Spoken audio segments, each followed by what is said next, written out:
The context that we're in, and particularly to give you a heads up in terms of my interest in green political economy, I'm essentially a heterodox economist.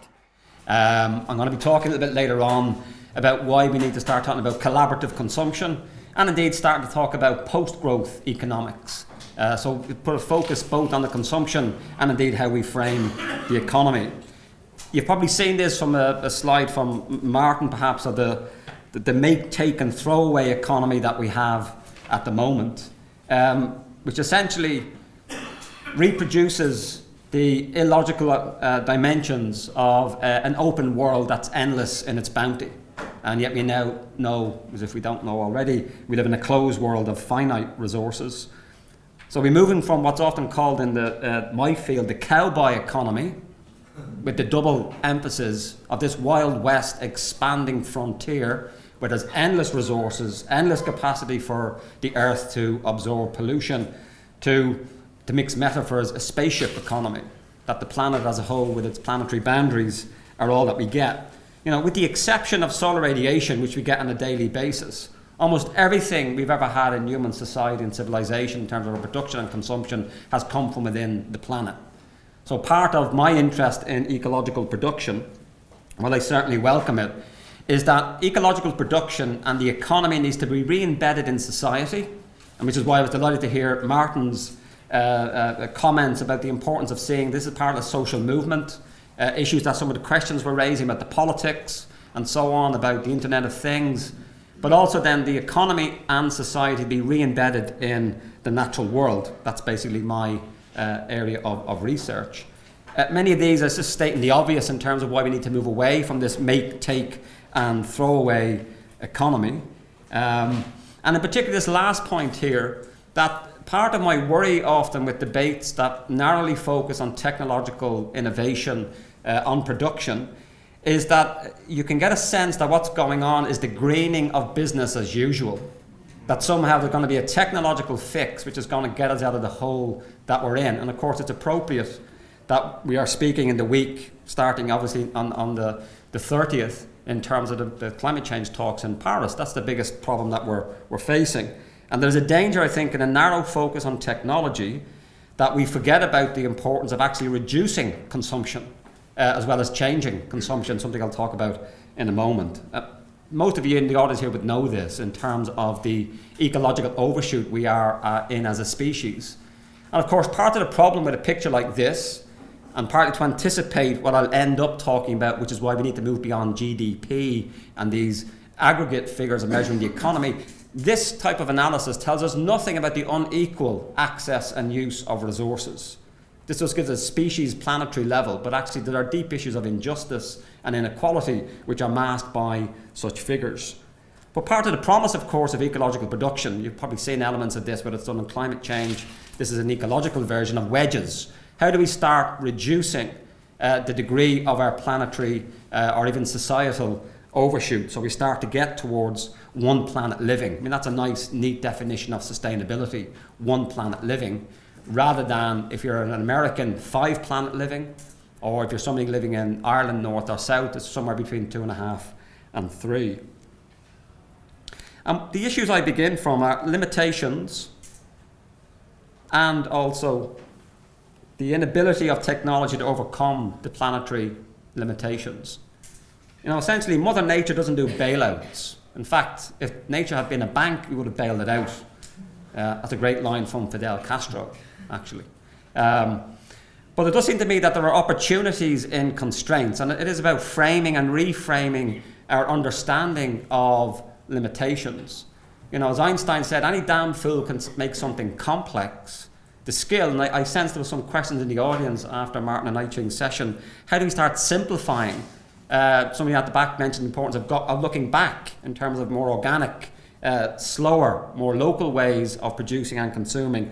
So I think it's how do we begin to synthesize across everything from 3D printers and combining that with metal, that old Irish rural concept of communities coming together. I mean, that to me seems to be the challenge and the exciting opportunities. How do we find old new ways of making, producing and distributing? And it does seem to me that there is a role for technology, and certainly I think information technology in part because I certainly am of the view that as we move to what I hope will be a greater renewable energy economy, we're talking about the increasing electrification of our lives, the importance of smart grids, a whole range of technologies, but along with that we need to understand behavioural change and the social changes that go along with these social transformations. This is part of our problem.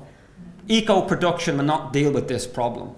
That's a political, a cultural, and indeed an economic problem of overconsumption. We've built an entire economy based upon the two C's, carbon and consumerism, both of which have now reached limits, both on a planetary and a societal scale. I do think there are opportunities in this Internet of Things concept in terms of a more distributed, less hierarchical way of organising our lives through the use of machines, products being connected to one another.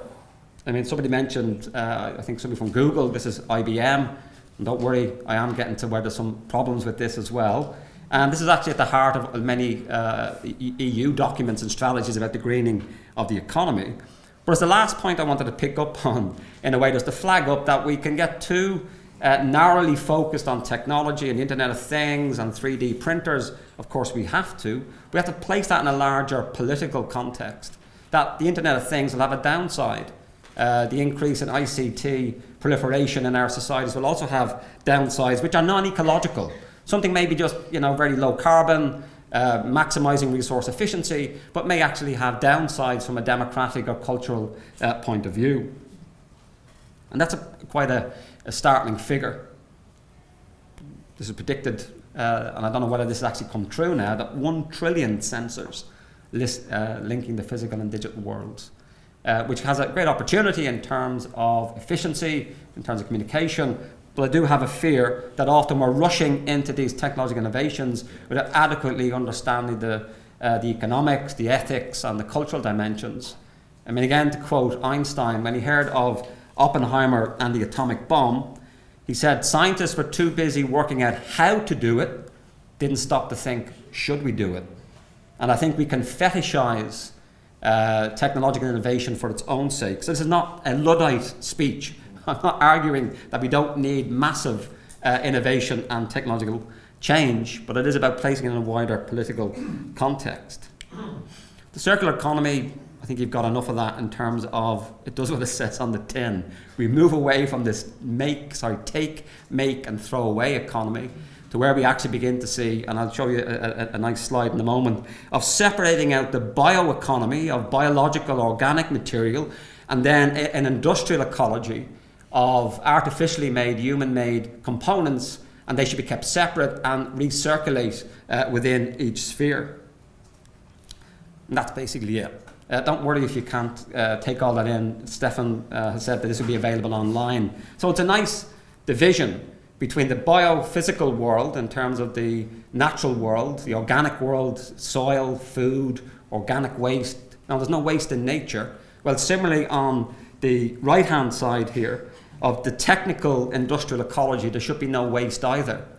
And I'll talk about the importance of seeing that, although many of us who are concerned about sustainability celebrate the increase in things like environmental regulations and standards, here's the reality.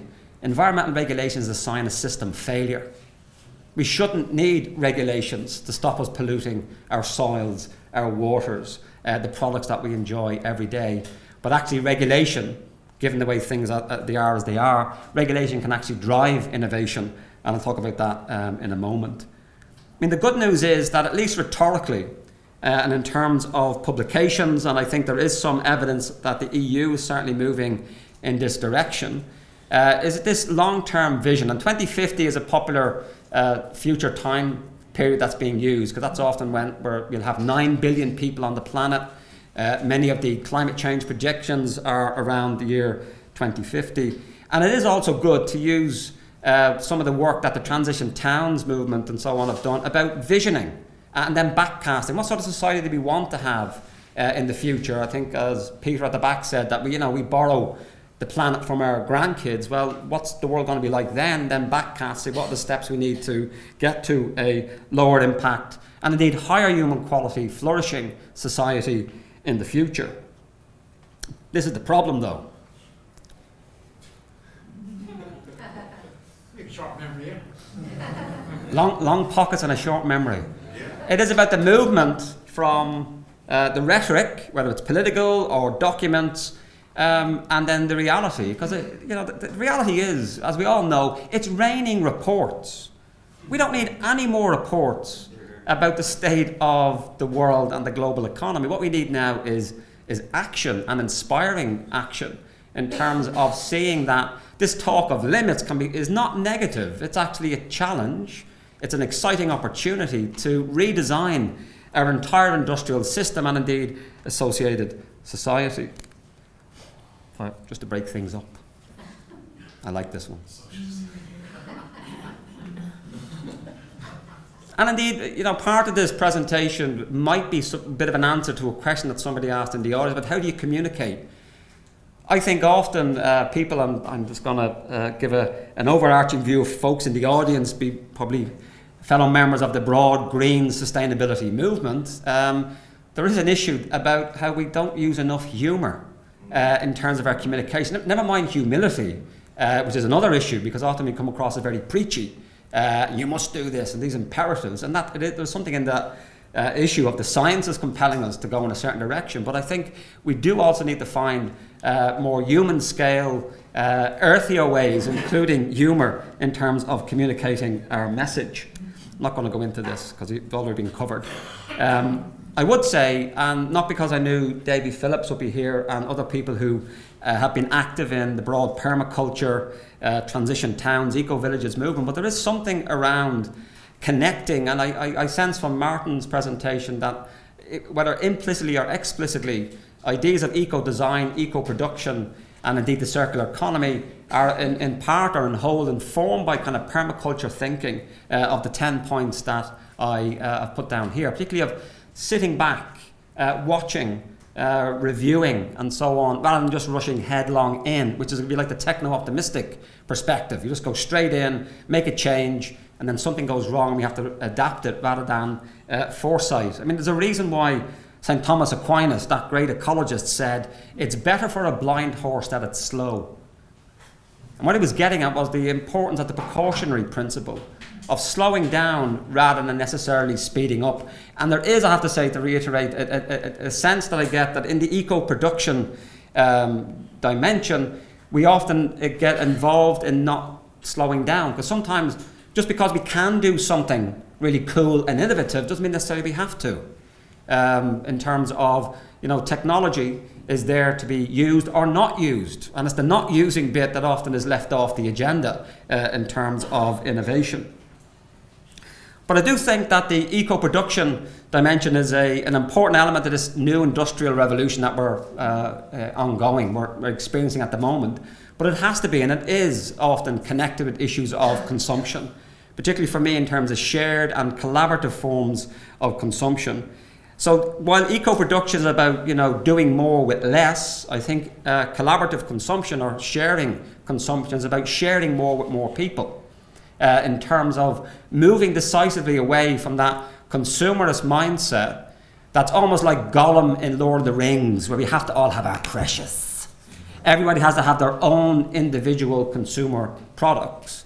And I think that's part of the cultural, indeed, and political economy challenge, because we built an entire economy based upon essentially whoever dies with the most stuff wins mentality. We've based an economy based on consumerism, which basically tells you, buy this, you'll be cool, you'll be better. It's basically buying stuff you don't need to impress people you don't really care about. Ecological production will not help us challenge that, but it has to be connected as part of that larger narrative. And just to begin to wind up, I do think that ecological production also has to help us in moving beyond growth. I think ecological production can help us move beyond carbon, help us move beyond a very intensive, resource inefficient economy, and we should celebrate that. It'll increase the repairability, the reusability of our industrial products. But the real elephant in the room is this, as to whether or not ecological production is going to help us move beyond growth. Not just beyond carbon, but actually beyond orthodox, undifferentiated economic growth. And here's the reason why. Because what gets measured gets done. GDP, which is the standard economic orthodox analysis of our economic progress in a society, gross domestic product. And I'm sure everybody's heart sings when Good Morning Ireland tells us that the FTSE is up and Irish GDP is up, and particularly then you get an extra thrill if FDI is up as well, foreign direct investment. That is how our political system and many of us have been inured and habituated to understanding the economy around this idea of GDP. And what GDP measures is the total value of exchanged goods in an economy. Don't try the first two together. I'll tell you that from experience. But they're good stuff. Bicycles, beer and education, good. We like those. Divorce adds to GDP. You need 2 houses now. You have to travel more to see each other. Clean up pollution. Ching ching. More GDP. Wars are good for business, and business is good. Wars add to GDP. And here's what's not added to GDP. The unpaid work of women, mostly in the home, or by extension, the sweat equity and labour and work that goes on in our communities that I know Sandy and many others are involved in, and our democracy. These things do not add necessarily to our GDP. So the point I'm making is that this is a very inefficient, inaccurate and deeply dangerous measure which overshadows everything in our societies. Again, with due deference to Sandy, who I know is interested in this area as well. I won't bore you with it. My current research project is on the idea of economic growth as mythic. We tend to think that in our iPad app-dominated world that we're somehow beyond myths. We're modern. We are not.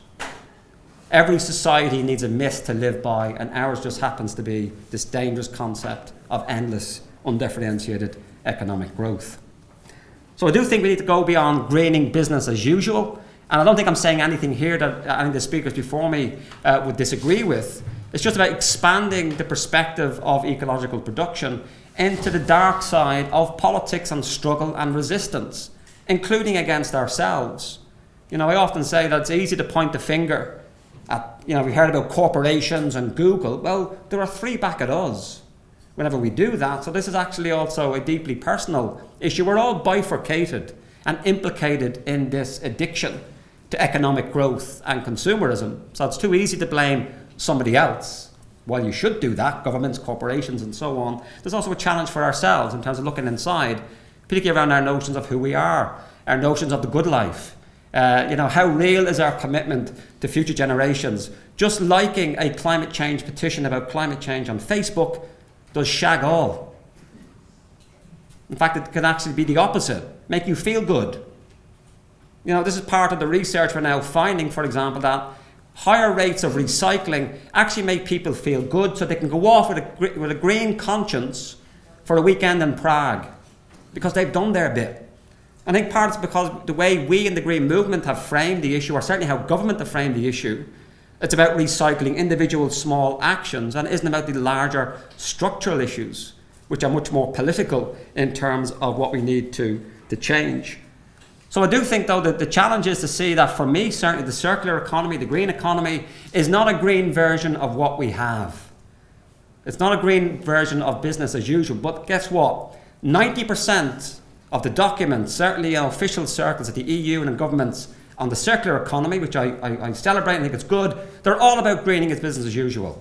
New business growth opportunities. How can we essentially, what I call here, biofuel the Hummer? So you take the Hummer, but what we're going to do is we're not going to run it on gasoline or diesel. We're going to get rapeseed oil, or we're going to have a biofuel. Well, forgive me, the problem is the Hummer. It's not the fuel, it's the structure. It's the way our economies are organised, not necessarily the fuel or the resources that we use. And that's a political, and indeed I would say a cultural, indeed a psychological challenge in terms of a vision of a different type of society, not a greener version of what we have. The problem might be the owner of the Hummer. Indeed. They usually have guns. Yeah. So the issue is, for me, how does a circular economy contribute to these debates we as a society and as societies have to have around a post-growth economy, to move beyond not just post-carbon or low carbon, but actually low energy and the post-growth economy. And that's a bad way to start off any meeting, because post-growth automatically sets you up in a negative mode, and there's issues to be done around how do we language this new economy that makes it attractive. Because often growth is normally seen as good. Growth is maturation. Growth is development. Growth is seen as good. So how do we reframe growth to what I say is cancer? That's what cancer essentially is. It's healthy cells that have passed the threshold beyond which their continued growth actually becomes iniquitous and damaging to the organism. So the issue here is not anti-growth tooth cart, anti-growth completely. It's saying, what is the point beyond which orthodox economic growth, our production system and consumerism, has passed the point where it's either damaging the planet's capacity to sustain life, never mind the human economy, or it's past the point where it's no longer adding to human flourishing. And the third issue, whether or not it's increasing or decreasing socioeconomic inequality. So it seems to me those issues of sustainability, those issues of human flourishing, and those issues of inequality are the three criteria that we have to proof any standard or policy by for the 21st century. And just because of the week that's in it, in terms of the climate change, the conference that'll be starting soon. So you have to look at essentially moving beyond simply eco-production to forms of collaborative consumption. The point I make here at the bottom, our current economic system is based upon the 3 Bs. Buildings, the property boom, yeah, that worked out well. Banks, the financialization of our economy and the power of this particular sector, that's worked out pretty good. And boutiques, because I needed another B, stands in for debt-based consumerism. We tend to forget in our criticisms of consumerism, it's not just about this golem, ego-immature attitude of accumulating more and more stuff. It's often based upon unsustainable levels of personal indebtedness. So it's debt-based consumerism, which of course connects then to the financialization dimension of the equation here. And certainly for me, to replace the 3 Bs, and I see there's a definite role for ecological production and indeed collaborative consumption, is to move to the 3 Ls. Libraries. Libraries to me stand as an example. That can include 2 libraries. It doesn't necessarily have to be books. But the idea, and it's very old, to go back to the person talking about going back to older concepts. The concept I'm going to use, and I'd say, only say this word if you're very sober, usufruct. Usufruct is an old medieval term where you separate ownership from use, where you don't have to own something to have access and use and enjoyment. It's where the origins of the House of Commons comes in Britain. The commoners did not own the common land. It was usually owned by the lord or lady, but they had customary rights of access and use.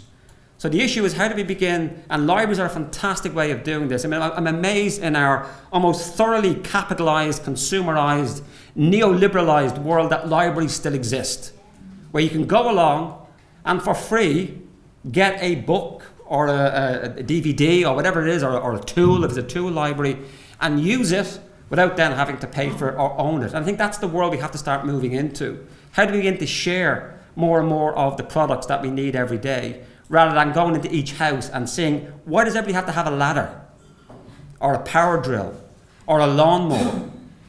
You know, where are we seeing social innovation around trying to find libraries for all these things that we need, but we don't need all the time? For the most part, the power drill is lying inert, gathering dust there since you were giving it to Christmas. Then, typically, in sexist terms, the man of the house uses it badly. You have to get in a work person in to do it properly. So it seems to me these are the discussions you have to start having about how can we move towards expanding that notion of the library and usufruct, separating ownership from use. Laundromats, similarly, collective ways of meeting needs.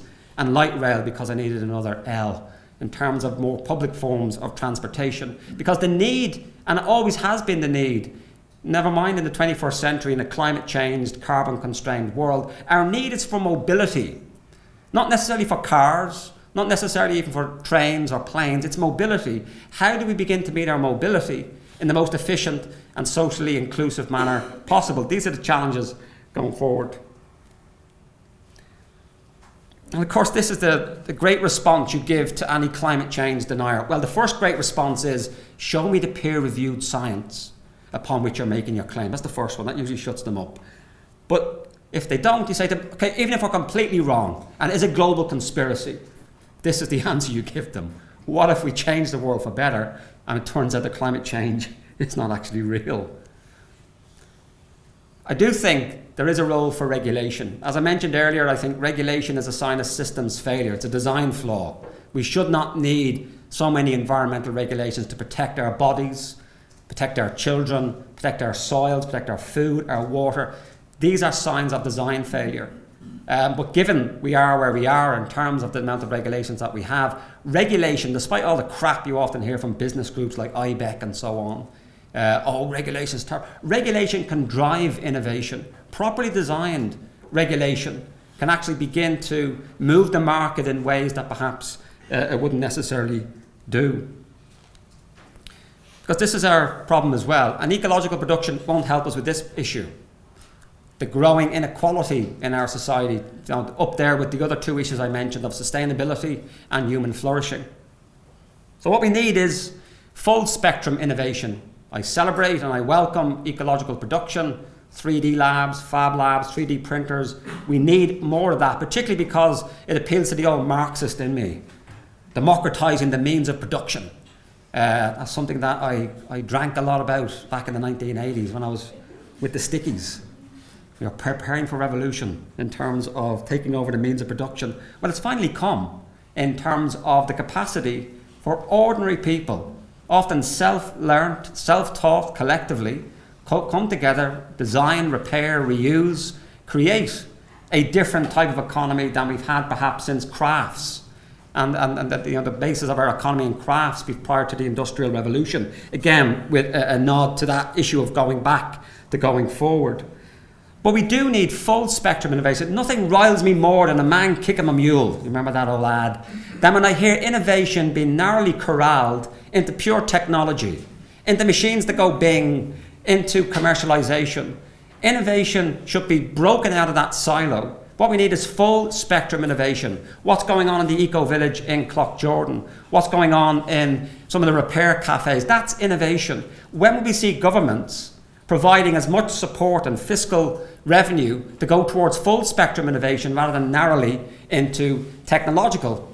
The answer is already in the slide I gave you earlier. It's GDP. It's economic growth. Because many of these forms of social society or civil society based innovation don't add to GDP, but by God, they add to people's flourishing. They add to people's sense of connectedness. They add to people's senses of physical and emotional well-being. But none of these things matter in terms of GDP. So unless we move this fixation on orthodox measurements of GDP, we are fighting a losing battle. And we will see innovation being continually corralled into this greening of business as usual. And of course, this does mean, for some people, the end of the world as we know it, this post-growth, post-carbon, God forbid, post-consumer society and economy that I'm intimating. And I do think ecological production is moving us in that direction, and the circular economy likewise.